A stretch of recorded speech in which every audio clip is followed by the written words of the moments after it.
Hello, everyone, and welcome back to the WSSEA 2025 fall season, brought to you by LandFest. Back in the booth for some exciting Valorant here tonight, and then joined, as always, my good friend D'Lo. How are we feeling tonight, my friend?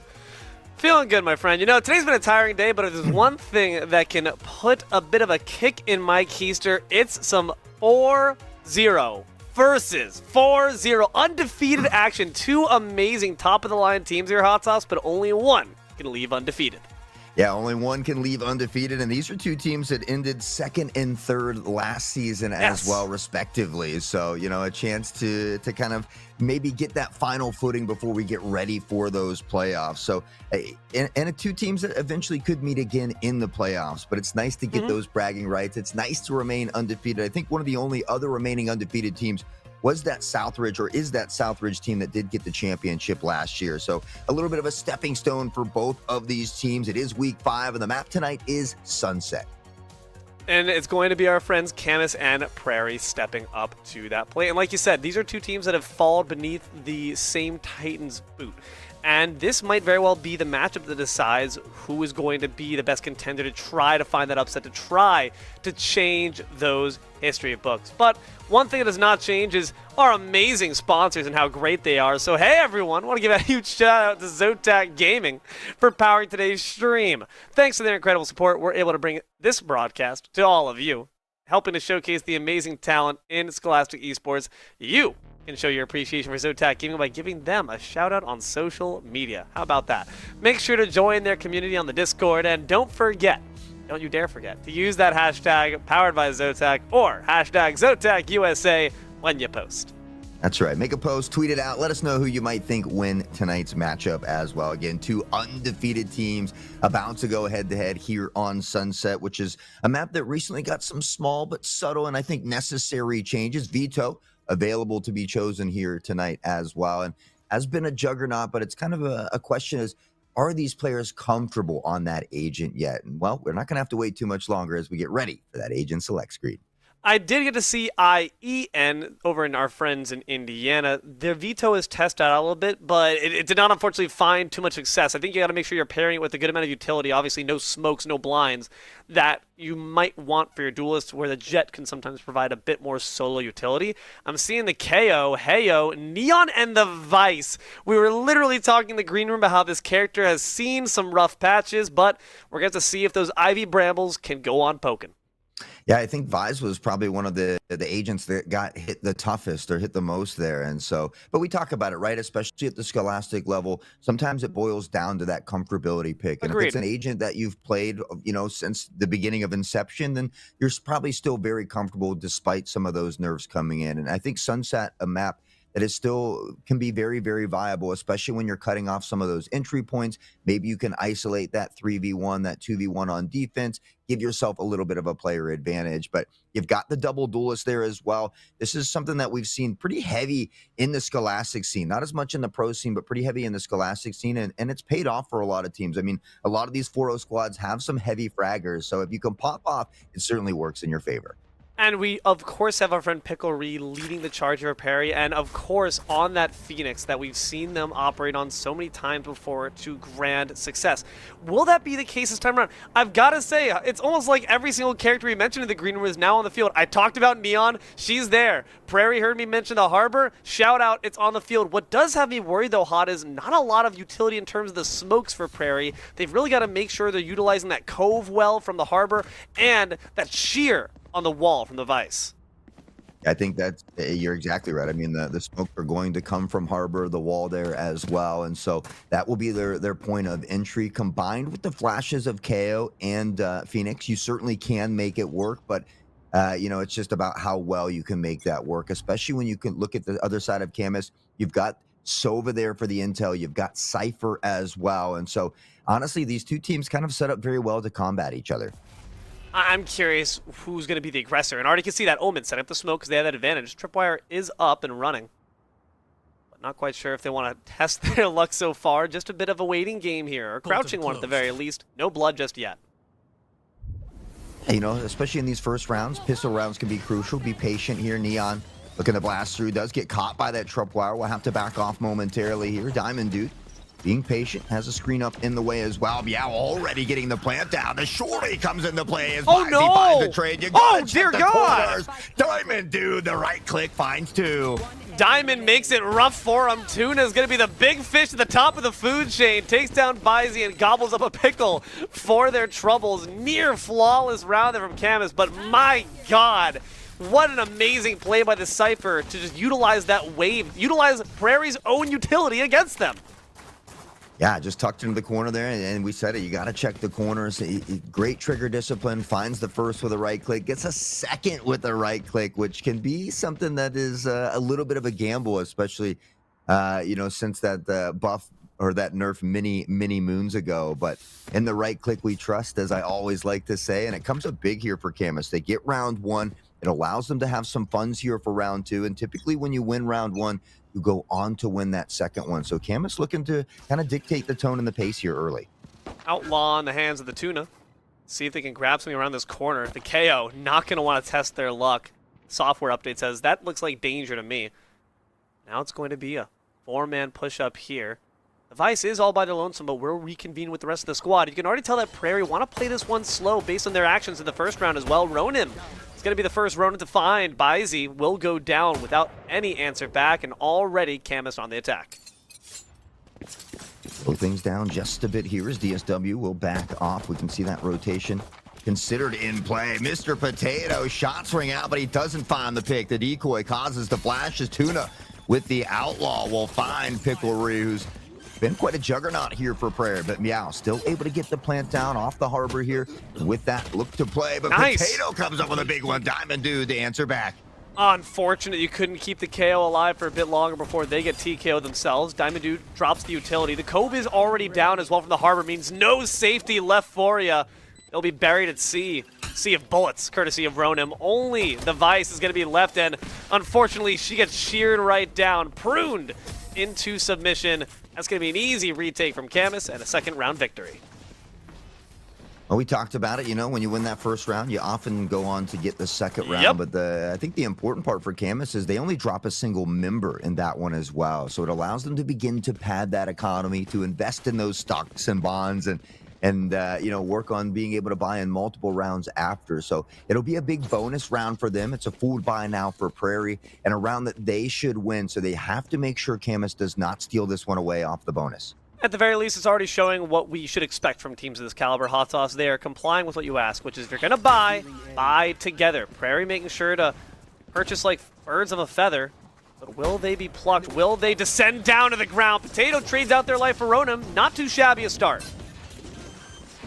Well, still trying to flock together these birds. Oh, DSW no. there finds one. Baizy, though. DSW answers back with a 2K. Meow still trying to search for the plan and does. Teleporting away as Baizy has the triple. Back to a 2v2. Prairie looking for their first round, but Camas has given themselves a good shot at stealing it away. Looking like a nightclub the way all these neon lights are flashing. Both characters on each side will stay alive. It's the Cove and the Cypher on each other. So that's going to be a lot of utility in terms of defense. But now Meowscles goes in the offense, punches the lights out of Tuna, and Baizy finishes off the Cypher. That's revenge for round one. That's the first round in Prairie's pocket. Huge quadra kill here for Neon, and we'll have that ult on deck and ready to flex now. The first to get there as well. And that ult can be a very devastating point-and-click style destruction. So we'll see if they can utilize it. On the other side of things, though, Camas maybe breaking out a couple Odins.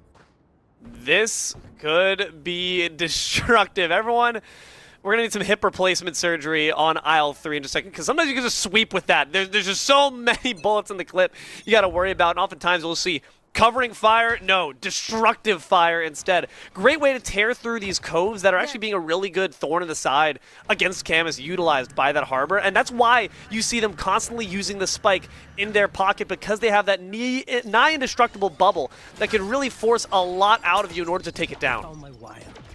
Oh, we see that pressure heading toward the B site, that harbor wall blocking off the entirety of the back of the site. It allows them to pressure on with ease. The plan Nice. immediately goes down, and all that time taken off the clock here. Oh god, you got to watch the corner. Diamond Dude is always in the corner. The wave comes through, the recon bolt is out, and the flash is successful. Forces Ronan to reconsider, but Yoru has no such qualms. Drops 2 with the quickness. Ronan and DSW combine for more. And it's another amazing, flawless retake, in fact, from Camas. Yeah, that's almost a little bit baffling. I mean, we see Prairie pressure on with ease. They don't lose a single member. They get the plant down, and then Camas returns fire immediately. A flawless round. They don't drop a single member on the retake. And again, that's kind of be a little bit of a devastating round here for Prairie, especially coming off the back of that full buy.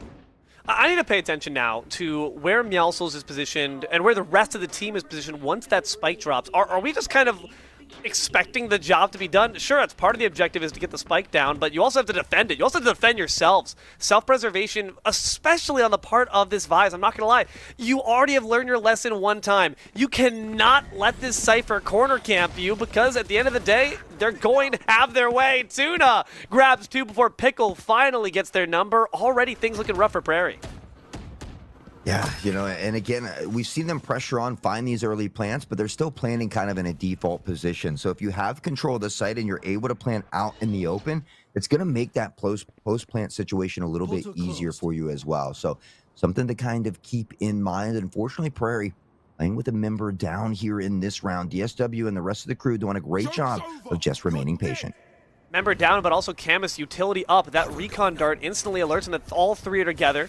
Smoke comes out there from the Omen, forces them to start to split up. Could be a dangerous factor. The run it back right into the guns blazing of the Yoru. C-Gamer does return the favor. Meowscles chokes out DSW, but Ronan will take them down and trade. The defuse begins. You got to step up quick, but the Cyber Cage is going to make it an awfully difficult task. Diamond Dude finishes the job. Camas on top. Yeah, I think some of the biggest things here between these two teams has kind of been that positioning, whether it's pre or post plant. It seems like Camas just has slightly better positioning. They're able to find that crossfire, and the fact that they've got 2 Odins as well that create these thunderstorms that just rain down a hailstorm of bullets can be so difficult to deal with. You take a look at the alt economy, it certainly slightly favors Camas here as well. And that's where the fact that you don't have smokes becomes an issue. The shear is indestructible, but really, when have we seen the shear be impactful from C-Gamer here? And the Cove is nice while it's up, but unlike a smoke from the Omen, it can be destroyed by mere bullets alone. And bullets they have plenty of. Potato returns the favor, takes down the Yoru. I think the sheer much more valuable on that defensive side. It's hard to utilize it well on the offensive side unless you're lurking somewhere near mid. Unfortunately, C-Gamer tried that, was taken out by DSW. Mr. Potato will find Ronan on a trade back, though, and now Diamond Dude flashed away, backs off momentarily, has been spotted, but still rocking that Odin. KO took some damage for their troubles, but at the very least, a man advantage here for Prairie. Never mind, but never mind again. Bizey takes them down with the snipes onto Tuna. That's going to be a big bluefin for the market. Cover going out. Gia still makes sure the pressure is not seated. Camas cannot get an easy retake of the point. Forced out by the wave to be slowed up as well. The Cyber Cage comes through. The Omen smoke on top. They've got to recognize that something is going awry. Gets the half defuse, but it's not going to be enough. A penny for your troubles and a bullet for the head. Prairie take their second round. They do have to kind of, I won't say waste because they get the round win, but they do have to kind of expend that Neon ult there for not a ton of value to solidify that round. So hopefully it's something that doesn't come back to haunt them because they only have 1 ult on deck. C-Gamer not too far away, but again, the ult economy here for Camas. They've been able to win so many rounds already. They haven't had to expend any of these ults, but they've got 5 now. I'd like to see at least 2 of them used in this next round. And look how now Prairie is adjusting to Camas's adjustments. The fact that these Odins are being a staple of the roster means that the KO now has to bear the burden of that spike instead of the Harbor, which means that your role changes a little bit. You're now the Guardian instead of the Playmaker. You got to make sure that you're seeding that. You're obeying the new necessary calls for the team to make sure that their strategy works out well. Tuna could be in some trouble. Ooh, he takes one on the way out, though. Pickle answers back the trade 1-for-1. DSW on the back battle has been suppressed here. Yeah, shows a little bit of them knife grills on the way out as well. Has a stinger in hand, not the most ideal weapon, but certainly can be a headshot that is Diamond Dude will find C-Gamer here at mid. You've just been all-fathered. Diamond Dude, make sure to put that Odin to work. Ronan, if they stood their ground, could have done the same thing, but the Harbor ult is going to cause a bit of a reckoning here. The wave blocks them from actually seeing if any of their handiwork has come to bear any fruit, because now Rotom still stays alive, sitting pretty. Cannot say the same for Harbor. You dare try to make me swim, and they're going to instead drown in the bullets from the Sova. One last buckshot comes in from the Yoru. It's a team ace. Nice work there by Camas. Love to see that Bucky action in full force, and Yoru will upgrade to a Phantom off the back of that play, and now extending that lead just a little bit further here as well. I feel like Sunset often can be more of a defensive-sided map, so I think for Prairie, it's still not out of the not out of the works. I'd like to see him get at least 2 more rounds on this attacking side, but even with just 4 on the attacking side, it's something that is still a very winnable game. Now, I'm just curious if Prairie have now made this adjustment. Oh, actually, in fact, going back to the vintage, the Harbor now bearing the spike once more. What is the counterplay up against an Odin? Because you normally think about sniping, it's peek. Make sure you're not peeking improperly. But with these just massive machine guns that seem to have endless belts of bullets ready for you, how do you make sure to avoid the inevitability of death? Yeah, I think Snipes is great. Alts work well as well, or swing together. One Ferrari peaks while one close peaks. The sprays can be a little sporadic, but you got to hit those shots instantly. Tuna rode in, and they find 3 in succession, and it's just trouble walking through those smokes. Prairie doing their best off the back of a 2K. Has to run it back, but not in the best of situations to make a 3v1 retake here. Okay, at the very least, they don't have anyone coming from the flank, but that still means 3 opponents staring you dead in the face. That smoke's not going to last forever. In fact, the blind fire through it. Prairie gets grazed just a little bit. A bit of brine stains the battlefield, and you have 2 Odins trained on your location. Goodbye. Very tough to deal with the Odins. And again, I think, the op is certainly a very good way to deal with one of those Odins at times, but you got to be able to have the funds as well. And we've seen Prairie maybe kind of forcing into some of these rounds, some half buys, some full buys, some Spectres and Stingers with some rifles, but never that full buy together. And so you've got to find the full buy together. You have to address where the Odins are sitting. If you don't have a smoke to block them off, you look to use that flash or that concuss, that stun from Neon to try and help you enter a little bit. Even that run it back. Get that life wasted, find that trade at a minimum, and try to chop them down a bit. Oh, Yoru's forced to TP after unfortunately whiffing the snipe shot on the KO. Prairie, though, does get gobbled up. That's a good first kill for you. One of the offensive linchpins there. Prairie, the Harbor is looking a lot worse for wear. Izzy tucked around Sid here. Yoru still with that snipe. Oh, the flick not quite there. Had so many angles to check, wondering whether it was going to come from the left or right side. We'll send out the decoy. C-Gamer. That's a shot sitting, and now a sheriff to an operator is a tough challenge to make. DSW will find one more. Peek? No. Boo. Peek up boo. That was unfortunate there to try to challenge directly. You took down the clone, but the real one's an awful lot more scary. Camas up 7-2. Again, defensive favored map, so we can't throw Prairie out to the Wolves and say, there's no chance. Absolutely there is.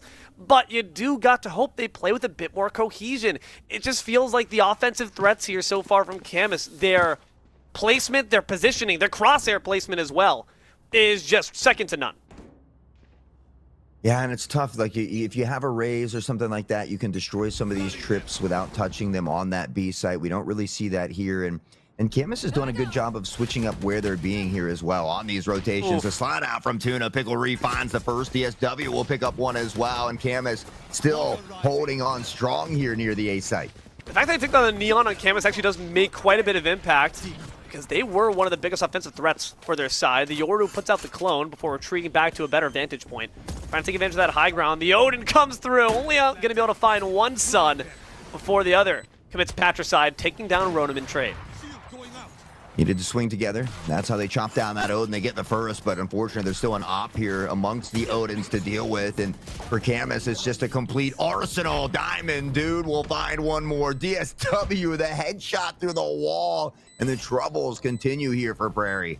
I think the issue is just something that you touched on a little bit, is the fact that they have these flashes to engage, right? But a flash is a lot more of a momentary respite. And even then, it's no guarantee, whereas complete obfuscation of the vision with a smoke, it's prolonged, it's effective, it's simple, but there's a reason why it's so fundamental to so many comps. I just feel like Prairie are not utilizing their utility to make these openings. It feels like they're playing with only guns rather than playing as characters that have this roster of utility that can assist them. Yeah, and again, I think, Vise has just had so many nerfs.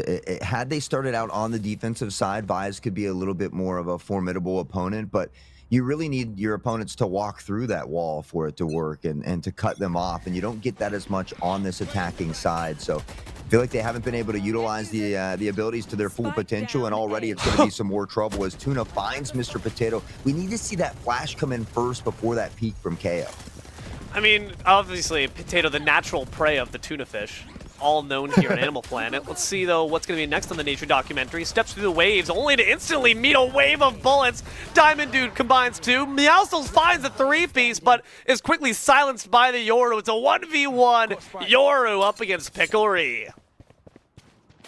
Prairie going to circle back here. Knows that Yoru is over here, so we'll begin to head through mid and send that decoy out first just to see if there is a lurk, maybe waiting for this cross. But Prairie wasting no time. We'll get the plant down. It's going to be that 1v1 retake. Yoru versus Phoenix. Not having the clone is actually massive, and unfortunately now knowing, thanks to that utility, that they are present, Dimensional Drift is going to sprint right at them. I know where you are. You know where I am. What are we going to do about it?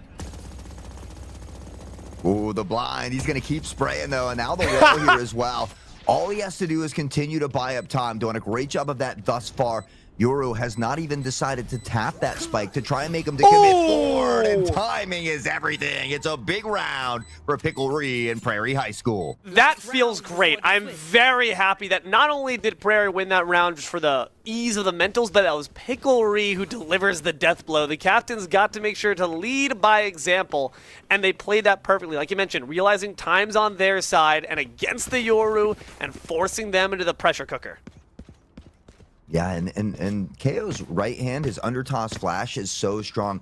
I'd like to see them utilizing that a little bit, where you almost throw it to your own back and you peek with that flash to your back. It's going to blind you, but for half the amount of time it blinds your opponents. And we've seen a lot of people have a ton of success utilizing KO that way.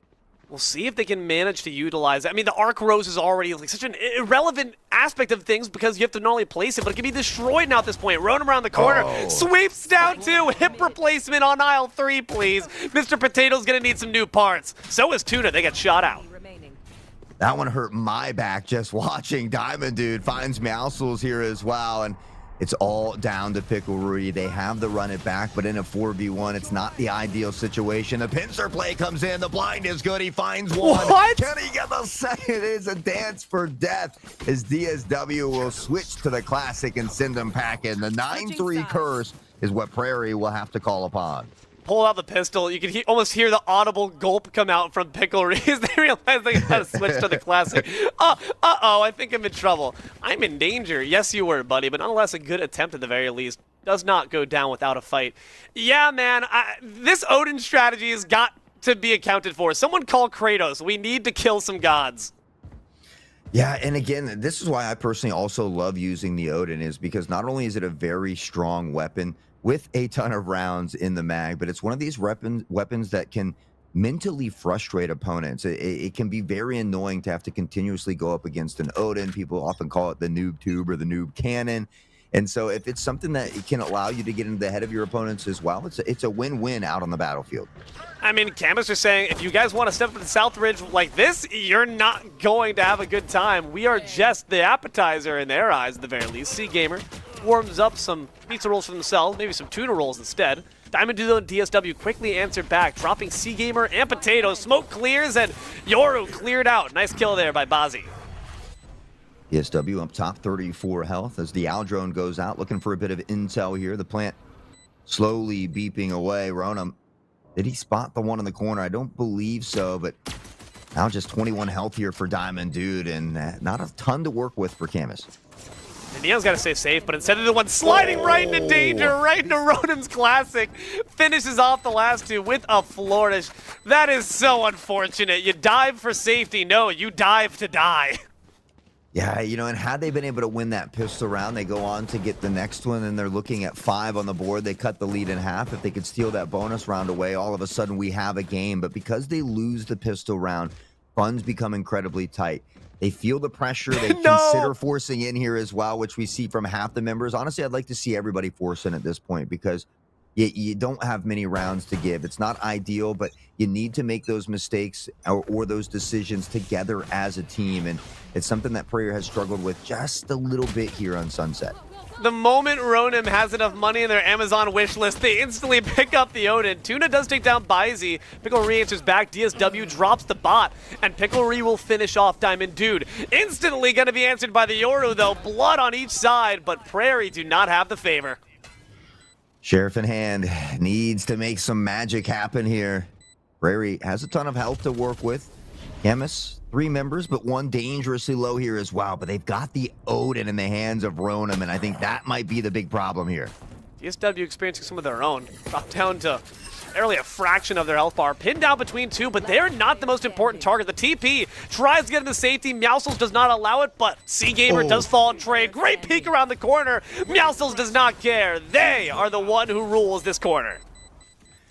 This is great. Unfortunately, there's an Odin, which can break that bubble easily. The spray to the right, and there he gets it. Had Ronim had any other weapon, we may have just seen that clutch come out from the harbor side of Prairie. But because it's an Odin, there's just so little you can do in that situation. It's literally, we were talking about this when the roles are reversed, how smart an Odin is against the Cove, against the harbor, man. There is no sea that you are safe in. International waters? Absolutely not. I will find you wherever you sail to. No smooth sailing when there's an Odin in play. They can't navigate the ships through the rough waters, and now I think those waters get a little bit more treacherous here as it is 11-3. Camas 1 away from match point. Prairie backs against the wall. The economy not great as well. They need something magical here. Pickle Re embraces the darkness, says it's my old friend, but Potato's in quite the spot of bother. Tries to pop the flash, gets popped a cap, courtesy of Tuna. Baizi does answer back, but still looking rough. Prairie awfully low. Yoro, the judge, judging down the victims. Baizi, though, and Gamer answer back. Okay. It's not an Odin, but it's an Ares, and it's close enough. Shots continue to rain down in both directions. Diamond Dude will dance around as Ronim continues to be a menace. What? Triple kill, and they are up to series and match point. Disgusting! Absolutely disgusting! What is this gun? What is this? Prairie saying, "Yo, is there a BOGO offer for that? Can you slide one of those?" Gamer considers it for a second. Says, "No, I'm not worthy." It's much like Mjolnir. It's very dangerous to wield. Yeah, it can be tough to deal with on both sides, but for Ronim and crew, it has been a knight in shining armor for them as they continue to drop bodies. 17-4 with 4 assists here for Ronim. A couple ults on deck and just 1 more round needed now for Camas to close it out with an undefeated season. I don't think Ronim even knows what the reload key is. They've completely taken off their keyboard. They made a dance emote for that instead. It's unnecessary. Superfluous, in fact. Meowscles around this corner does put down the Odin quite early. Unfortunately, it's still in the hands of Camas, so they could decide to pick it up. Dimensional Drift grabs a bit more information for them and now tries to finish the job. Meowscles gets paid back. At least they get Ronim away from that Odin and maybe a chance to get another round here, but Diamond Dude with other plans. Finding a nice pick. Euro at a distance with the judge. Does get chopped down. It's Potato. Tuna now. Potato for 2. Prairie hanging on by a thread. Okay, Prairie feeling good off that. And just as soon as I say it, DSW says, here's a size 20 boot to the face. Tries to make sure you can try those on instead. Potato's finished off. And Prairie High School, unfortunately, have nothing left in the tank. Camas continue undefeated. Yeah, just a tough day here for Prairie. And again, I think, starting out on the attacking side with the composition that they were running, it just kind of hurt them a little bit with that Vise and things like that. But I mean, we've all been there, right? Sometimes you just don't have a great game, and that's okay. You've had an amazing season already. You fall to 4-1, but you've already clinched a playoff spot, and you might just get a chance at some revenge later in this playoff run against Camas. Yeah, now you got 2 grudge matches, right? You got the Money Machines here on Camas, and you also have Southridge. Darn you, Southridge. 2 teams you can shake your fist at and hope that they rue the day they stepped against Prairie. But, man, I really want to shout out Ronim. I think, Hot Sauce, I don't know if you were here for this week when I said it, but I said, I feel like Sovas never carry. And then instantly the Sova in that series carried, and now instantly every Sova is out here to prove me so wrong. Ronim is the last Ronin. You ever see that movie? It's disgusting the way that they are a one-man army. All you need to do is give them a light machine gun. Yeah, I mean, certainly capable of being a one-man army, but you got to look at the kills for the rest of the crew. Everybody in double It's digits, a true. ton of first bloods, and I think the whole crew just playing like that well-oiled machine, which is Agreed. what leads to victory after victory. And it's nice that you can have any player have those standout performances. I think that's equally as important. But when the team is consistently playing well, I think that's when you find yourself having these undefeated seasons. So for Camas, there's still one more stepping stone. That Southridge team hasn't been beaten either. They're the returning champions as well. So I look forward to that matchup coming in the future. I certainly can say the same. And if you have grand aspirations looking forward to your esports career, well, I got news for you. This broadcast is part of LandFest Scholastic Esports Program, a program that supports this league and many others. Since launching, LandFest has delivered over 300 broadcast to Scholastic leagues in Washington and Indiana. It's quite a lot. We provide these broadcasts free of charge to the leagues, schools, and teams we cover. Your generous donations, though, are what make that possible. Every $200 raised covers the operating costs for one regular season broadcast. If you appreciate our work, please consider scanning that QR code on the screen and donating today. Open your hearts and maybe, just maybe, open your pocketbooks. Yeah, it's all for a great cause as well. I mean, getting a chance to showcase all the wonderful young talent that we have both here in Washington and Indiana State has been truly a blessing for me as well. I'm honored to get to come on here, week in and week out and get to yell at the mic and have some fun with both of these wonderful groups. But yeah, it's people like you that open those wallets and donate to help make all of this possible. So we do certainly appreciate each and every one of you. And we also appreciate, of course, the teams on the field here today for fighting it out their hardest. Prairie might not have come away with a victory, but there is certainly a lot to look at and a lot to capture in a bottle, and some things that you can maybe try to learn from. Do that VOD review, that hot sauce you're always mentioning. Make sure that you're constantly striving to improve. Remember, that L never stands for losers. It stands for learners. But as far as lessons to learn from, that is all we're going to have for you here today. I've been D'Lo, joined by Hot Sauce here in the booth for Week 5 of the Valorant WSSEA series. We've, of course, had our almighty eyes in the sky, Connie on the console, as well as Taylor. Please thank our production for all they do. We could not yell at games without them. And last, but certainly not least, thank you, loyal, obedient viewer, for your time. We hope you've enjoyed this series just as much as we have. Keep an eye to the sky for more WSSEA action coming at you. Until then, good games and good night.